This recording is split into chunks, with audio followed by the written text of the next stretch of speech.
खामगाव शहरासह परिसरात सोमवारी सायंकाळी अचानक सुसाट वादळी वाऱ्याने हजेरी लावली। या वाऱ्यामुळे शहरातील विविध चौक, रस्ते आणि सार्वजनिक ठिकाणी लावण्यात आलेले मोठ्या प्रमाणातील फ्लेक्स, बॅनर आणि जाहिरात फलक फाटून खाली पडले। अनेक ठिकाणी फ्लेक्सचे लोखंडी सांगाडेही वाकल्याचं दिसून आलंय। प्राथमिक माहितीनुसार शहरातील सुमारे 95% फ्लेक्स आणि बोर्डांचं नुकसान झाले आहे।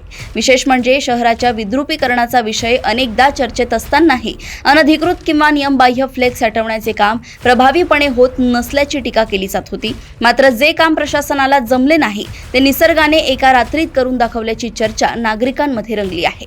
शहराचे विद्रुपीकरण निसर्गालाही मान्य नाही, अशा उपरोधिक प्रतिक्रिया सोशल मीडियावर उमटत असून या घटनेमुळे शहरातील फ्लेक्स संस्कृती पुन्हा एकदा चर्चेचा विषय ठरली आहे। खामगाव येथून नितेश मानकर यांची रिपोर्ट।